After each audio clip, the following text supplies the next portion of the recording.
दोस्तों अगस्त 2010 तक author Grand भी एक ऐसी ही लाइफ जी रहे थे जो कि इंडिया के लगभग 80% लोग जीते हैं। उन्होंने अपनी स्टडी कंप्लीट की और ग्रेजुएट होने के बाद एक कंपनी के अंदर जॉब करने लग गए। इस जॉब को लगातार 3 सालों से करते आ रहे थे, लेकिन जॉब के बावजूद भी ग्रैंट के मंथली खर्चे बहुत ही मुश्किल से पूरे हो पाते थे और रोजाना 8 से 10 घंटे काम करने के बाद भी ऑथर को वो आउटपुट नहीं मिल पा रहा था जो उन्हें चाहिए था और इसी फाइनेंशियल प्रॉब्लम की वजह से वो काफी निराश हो चुके थे। और दोस्तों ये चीज बहुत ही बुरी तब बन जाती है जब 24 साल की उम्र में उनके हाथों से वो जॉब भी चली जाती है। फिर इसके बाद ग्रैंट को मजबूरन अपने पेरेंट्स के साथ रहना पड़ा। वैसे तो हम इंडियंस अपने पेरेंट्स के साथ ही रहते हैं, बट अमेरिका जैसी कंट्रीज में थोड़ा ऑकवर्ड हो जाता है क्योंकि वहाँ का कल्चर यहाँ के कल्चर से अलग है। अगर वहाँ बच्चा खुद कमाने लायक हो जाता है तो उसे खुद ही कमाना पड़ता है। पर ऑथर की जॉब छूट जाने के बाद उन्हें मजबूरी में अपने पेरेंट्स के साथ रहना पड़ रहा था और शर्मिंदगी झेलने के बाद भी वो मजबूर थे और कुछ नहीं कर पा रहे थे। यहाँ तक कि सेविंग्स के नाम पर उनके अकाउंट में $2 बचे थे। अब दोस्तों इससे शर्मनाक और क्या ही हो सकता है। और पैसे बिल्कुल न होने की वजह से वो अकेले सरवाइव करने की सोच भी नहीं सकते थे। पर दोस्तों इन दिनों उनके मॉम डैड ने उनसे डायरेक्ट कह दिया कि ग्रैंड आखिर कब तक तुम हमारे सहारे जीते रहोगे, अब तो कुछ करो। और दोस्तों ये बात ऑथर को बहुत अंदर तक चुभ गई और उन्होंने तभी से डिसाइड कर लिया कि बस अब बहुत हो गया, मैं 30 की एज से पहले ही फाइनेंशियल फ्री बनकर दिखाऊंगा, भले ही मुझे इसके लिए कितनी भी मेहनत करनी क्यों ना पड़े। फिर दोस्तों उन्होंने खुद को फाइनेंशियली ट्रेन करना शुरू कर दिया। उन्होंने फाइनेंस रिलेटेड बहुत सारी बुक्स पढ़ी और जो जो उन्होंने उन बुक्स से सीखा उस सारी जानकारी को मिलाकर उन्होंने अपनी लाइफ के अंदर उसको इम्प्लीमेंट करना शुरू कर दिया। सबसे पहले जैसे तैसे करके उन्होंने एक फुल टाइम जॉब पकड़ी और इसी के साथ साथ उन्होंने साइड हसल में 2 बिजनेस भी स्टार्ट किए। शुरुआत में उनके लिए सब मैनेज कर पाना बहुत ही ज्यादा मुश्किल था, जो कि ऑब्वियसली किसी के लिए भी हो सकता है। 3 अलग अलग कामों को मैनेज कर पाना आसान बात नहीं है। इन सभी प्रॉब्लम्स को झेलने के बाद जैसे तैसे करके वो 30 की एज तक आकर फाइनेंशियली फ्री बन गए। अब उनके पास सेविंग्स के नाम पर $1 मिलियन थे। पर अगेन दोस्तों उनके लिए ये सब कर पाना आसान नहीं था, इसलिए ऑथर ने अपने एक्सपीरियंस पर एक बुक लिखी जिसमें उन्होंने बताया कि कैसे उन्होंने 30 की एज तक फाइनेंशियल फ्रीडम अचीव की, क्या क्या प्रॉब्लम्स उनको झेलनी पड़ी और किन किन सिचुएशंस से उन्हें होकर गुजरना पड़ा। दोस्तों आज की इस वीडियो में मैं आपको इसी बुक में से कुछ पॉइंट शेयर करूंगा और ये बताऊंगा कि आप कैसे इन सब बातों को अपनी जिंदगी के अंदर इम्प्लीमेंट कर सकते हो और थोड़ी सी मेहनत करके अपने फाइनेंशियल फ्रीडम को अचीव कर सकते हो। तो चलिए दोस्तों शुरू करते हैं। दोस्तों कहते हैं कि फाइनेंशियल फ्री होने के लिए लोगों को 7 अलग अलग स्टेज से होकर गुजरना पड़ता है, जिसमें से पहली स्टेज है क्लियरिटी, जिसके अंदर आप सभी सिचुएशन के अकॉर्डिंग ये पता करते हो कि अभी आपकी फाइनेंशियल कंडीशन क्या है और फाइनेंशियली इंडिपेंडेंट होने के लिए कहां तक आपको पहुंचना है। दूसरी स्टेज है सेल्फ सफिशिएंसी की। ये स्टेज तब आती है जब आप मंथली इनकम से बिना किसी प्रॉब्लम के अपने खर्चों को मैनेज कर पाते हो। तीसरी स्टेज को ऑथर कहते हैं सेल्फ ब्रीथिंग रूम। ये वो स्टेज है जहाँ पर आप पूरी तरह अपनी सैलरी पर डिपेंड नहीं हो, मतलब 1-2 हफ्ते अगर आपकी सैलरी लेट भी हो जाती है तो आप मैनेज कर सकते हो। दोस्तों चौथी स्टेज है स्टेबिलिटी, जब आपके पास इतनी सेविंग हो जाती है कि आप 6 महीने तक बिना कुछ काम करे सरवाइव कर सकते हो, तब ये स्टेज आती है। 5वीं स्टेज है फ्लेक्सिबिलिटी। अब दोस्तों यहाँ पर आप थोड़ा सा एडवांस लेवल पर आ चुके हो, ना तो दोस्तों अब आपके ऊपर कोई कर्ज है और ना ही आपके ऊपर अब किसी भी तरह का कोई प्रेशर है। और दोस्तों इसके अलावा आप यहाँ पर एटलीस्ट 1 साल के एक्सपेंसेस को इन्वेस्ट कर चुके होते हैं। दोस्तों ये इन्वेस्टमेंट ऐसी होती है जो टाइम के साथ साथ बढ़ती रहती है और आप इसको सही टाइम आने पर यूज भी कर सकते हो। छठी स्टेज है फाइनेंशियल इंडिपेंडेंस। दोस्तों ये वो स्टेज है जहाँ पर पहुंचकर कोई भी इंसान एक अच्छी लाइफ जी सकता है और दोस्तों हर एक वो चीज कर सकता है जो वो करना चाहता है। मतलब कि दोस्तों इसके अंदर आपको ये ऑप्शन मिल जाता है कि आप बिना काम किए अपनी इन्वेस्टमेंट से ही अपने खर्चों को मैनेज कर सकते हो। अब दोस्तों फाइनली 7th स्टेज है अबेंडेंस ऑफ मनी। दोस्तों यहाँ पर आकर आप इतने ज्यादा वेल्दी हो जाते हो कि आपको पैसे कमाने के बारे में फिर कभी सोचना ही ना पड़े और आपकी आने वाली जनरेशन भी एक अच्छी लाइफ जी पाए। और दोस्तों मेन क्वेश्चन अब भी यहाँ पर ये है कि हम कैसे step by step in stages को पार कर सकते हैं। तो दोस्तों इसके लिए अब मैं आपके सामने कुछ ऐसे पॉइंट्स बताने वाला हूँ जो स्टेप बाय स्टेप ही आपकी हेल्प करेंगे इन स्टेजेस को पार करने में और कम टाइम में फाइनेंशियली फ्री बनने में। और हाँ दोस्तों एक जरूरी बात, ये हो सकता है कि इन केसेस में आपको थोड़ा सा माइंड लगाना पड़ जाए, इसलिए पेशेंस रखकर पूरे फोकस के साथ एक एक बात को बहुत ध्यान से समझना, क्योंकि दोस्तों ऐसा हो सकता है कि यहाँ से आपको कोई नया रास्ता मिल जाए। तो चलिए दोस्तों नजर डालते हैं अपने पहले पॉइंट की तरफ, जो है decide how much money you need. दोस्तों ऑथर जब 30 साल के हुए थे तो उस वक्त वो अपनी मेहनत से लगभग $1 मिलियन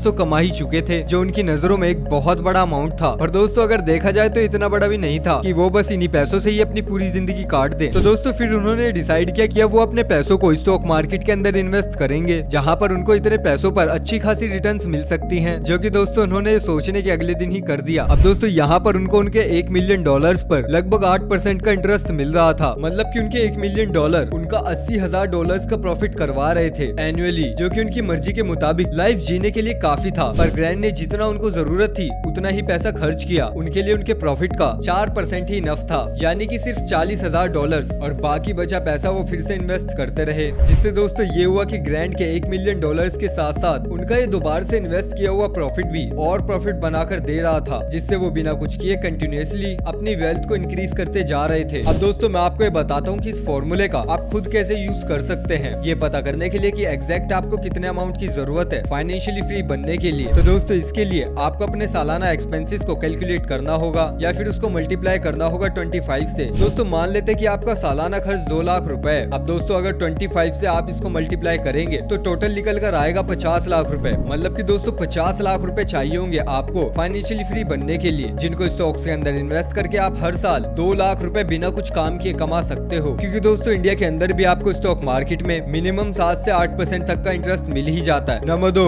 कैलकुलेट योर नेटवर्थ। दोस्तों ऑथर कहते हैं कि जितना जरूरी पैसा कमाना होता है उतना ही जरूरी अपनी नेटवर्थ को कैलकुलेट करना होता है। यानी कि दोस्तों आपकी करंट फाइनेंशियल सिचुएशन के हिसाब से आपकी नेटवर्थ कितनी है आपको ये पता होना जरूरी है, क्योंकि दोस्तों ऑब्वियसली ये हर किसी की सेम नहीं होती। अब दोस्तों अपनी नेटवर्थ को कैलकुलेट करने के लिए आपको एक फॉर्मूला चाहिए होगा, जो कि है एसेट्स प्लस लायबिलिटीज। दोस्तों एसेट्स मतलब कि वो चीजें जो आपकी लाइफ में कुछ वैल्यू ऐड करती हो, यानी कि आपकी प्रॉपर्टी, बैंक बैलेंस, गोल्ड या फिर कोई यूजफुल गैजेट और भी बहुत कुछ। और दोस्तों अगर लायबिलिटीज की बात करें तो जैसे लोन, EMI या फिर कोई ऐसी उधारी जिसके लिए आपको पैसे देने पड़ते हो। अब दोस्तों यहाँ पर आपको एक एग्जैक्ट फिगर निकालने के लिए एक टेबल बनानी होगी, जिसके अंदर आपको अपने सारे एसेट्स और लायबिलिटीज को ऐड करना होगा और ये देखना होगा कि कहाँ कहाँ आपको एक साल के अंदर प्रॉफिट होता है और कहाँ कहाँ पर आपका पैसा खर्च होता है। अब दोस्तों इस कैलकुलेशन से होगा ये कि वो एग्जैक्ट फिगर आपके सामने आ जाएगा कि साल भर के लेन देन के बाद आपके पास लास्ट में कितने रुपए बचते हैं। अगर दोस्तों 4 लाख आपकी एनुअल इनकम है तो 2 लाख रुपए आपके बच सकते हैं। और दोस्तों अगर 2 लाख आपकी एनुअल इनकम है तो मे भी 1 या 1.5 लाख रुपए बच सकते हैं। अब दोस्तों ऑथर कहते हैं कि ये कैलकुलेशन करना हमारे लिए बहुत ही जरूरी है, क्योंकि दोस्तों इसी कैलकुलेशन को एनालाइज करके आप एसेट को बढ़ा और लायबिलिटीज को कम कर सकते हैं। इसीलिए दोस्तों हर महीने आपको ये जरूर कैलकुलेट करनी चाहिए और इससे आप ये भी जान पाएंगे कि आप अपनी फाइनेंशियल फ्रीडम के कितने पास हो या फिर उससे कितना दूर हो। Number 3, value your time. दोस्तों ऑथर जब अपनी खराब फाइनेंशियल सिचुएशन से गुजर रहे थे तब उन्होंने उस वक्त एक बात के ऊपर गौर किया कि कभी कभी तो वो एक्साइटमेंट में आकर कुछ ऐसी चीजें भी खरीद रहे हैं जिसके अंदर उनकी 50% सैलरी या इवन कभी कभी 80% सैलरी तक चली जाती थी। और दोस्तों बदकिस्मती से वो इस बात पर ध्यान भी नहीं देते थे और दोस्तों यही रीजन था कि महीने के आखिर तक आकर उनकी सैलरी पूरी तरीके से खत्म हो जाती थी और उनके पास कुछ भी नहीं बचता था। अब दोस्तों ये गलती हमसे ना हो जाए, इसलिए ऑथर कहते हैं कि अगर आप कोई ऐसा प्रोडक्ट खरीदते हैं जो आपको पसंद आ जाता है तो उसको खरीदने से पहले आपको ये समझना चाहिए कि उस प्रोडक्ट का जो प्राइस है उतने पैसे अर्न करने में आपको कितने दिन और कितने हफ्ते लग जाएंगे। अगर आपकी मंथली सैलरी 20,000 रुपए है और आप 50,000 रुपए का मोबाइल खरीद रहे हो तो इसके अंदर आपकी 1 या 2 नहीं बल्कि 2.5 महीने की कमाई जाएगी, यानी कि पूरे 75 दिन की कमाई आपकी चली जाएगी, जिसको वापस पाने के लिए आपको 75 दिन और काम करना पड़ेगा। अब दोस्तों इससे मेरा मतलब ये नहीं है कि आपको अपनी पसंद की चीजें नहीं खरीदनी चाहिए, दिल खोलकर आप अपनी पसंद की चीजों को खरीदिए, पर दोस्तों शर्त यह है कि वो प्रोडक्ट आपकी सैलरी का 20 या फिर मैक्सिमम 30% लेता हो, क्योंकि दोस्तों फिर आपको पैसा कमाने के लिए डबल मेहनत नहीं करनी पड़ेगी और आपका टाइम भी बच जाएगा। Number 4, do side hustle. दोस्तों ऑथर की एक फ्रेंड थी जो ग्राफिक डिजाइनिंग का काम करती थी फुल टाइम के लिए और उसके अंदर उसकी सैलरी $50,000 थी। बट दोस्तों स्टिल इतनी ज्यादा सैलरी होने के बाद भी वो फाइनेंशियली स्ट्रगल कर रही थी, क्योंकि ऑथर की तरह ही वो अपने पैसों को मैनेज नहीं कर पाती थी और दोस्तों इन सब चीजों से वो भी बहुत ज्यादा परेशान हो चुकी थी। फिर अपने आप को और ज्यादा बिजी रखने के लिए उसने डिसाइड किया कि वो अपनी जॉब के साथ साथ एक साइड बिजनेस भी करेगी और यहाँ वहाँ पर ध्यान ना भटकाते हुए अपने खर्चों को कंट्रोल करेगी। फिर दोस्तों अगले दिन उन्होंने डॉग वॉकिंग का एक बिजनेस भी स्टार्ट कर दिया। दोस्तों यहाँ पर वो लोगों के डॉग्स को वॉक पर ले जाती थी, जिसके बदले उनको पैसे मिलते थे। शुरू में तो दोस्तों उन्होंने सारा काम अकेले ही किया, फिर धीरे धीरे उन्होंने इस काम के लिए और बाकी लोगों को भी हायर करना शुरू कर दिया। अब दोस्तों ये काम उनका इतना अच्छा चल पड़ा कि उनके पास यहाँ से इतना पैसा आ रहा था कि जितना कि वो अपनी जॉब से भी नहीं कमा पा रही थी। और दोस्तों इस चीज से वो काफी ज्यादा खुश भी थी। और दोस्तों इसलिए ऑथर भी ये कहते हैं कि अगर आपने ठान ही लिया है कि आपको कम एज के अंदर फाइनेंशियली फ्री होना है तो आपको अपने करंट जॉब के साथ साथ एक साइड बिजनेस के ऊपर भी ध्यान देना चाहिए। दोस्तों ऐसे बहुत सारे एग्जांपल्स हैं जिन्होंने कुछ एक्स्ट्रा टाइम निकाल कर अपने साइड बिजनेस के ऊपर काम किया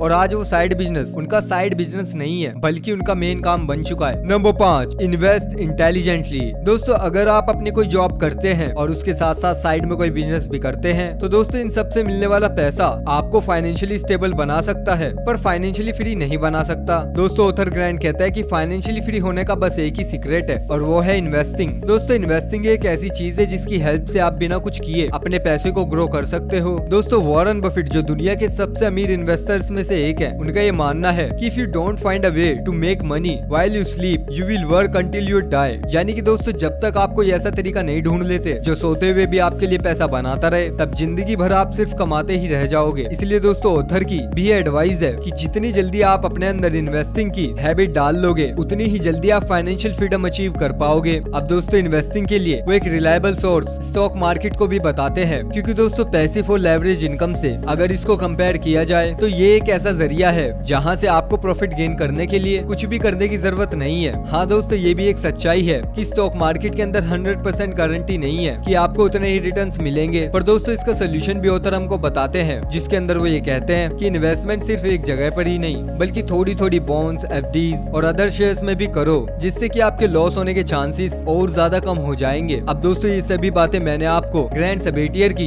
एक बहुत ही अमेजिंग बुक फाइनेंशियल फ्रीडम से बताई है, जो कि दोस्तों एक हाईली रिकमेंडेड बुक है उन लोगों के लिए जो कम टाइम में फाइनेंशियल फ्रीडम अचीव करना चाहते हैं। तो दोस्तों ये थी हमारी आज की वीडियो। आई होप आपको इन्फॉर्मेशन पसंद आई होगी, और अगर आपको इन्फॉर्मेशन पसंद आई है तो प्लीज आज चैनल को सब्सक्राइब कर दो, वीडियो को लाइक कर दो। मिलते हैं बहुत जल्द आपसे अगली वीडियो में, तब तक के लिए बाय बाय, अपना ख्याल रखिएगा।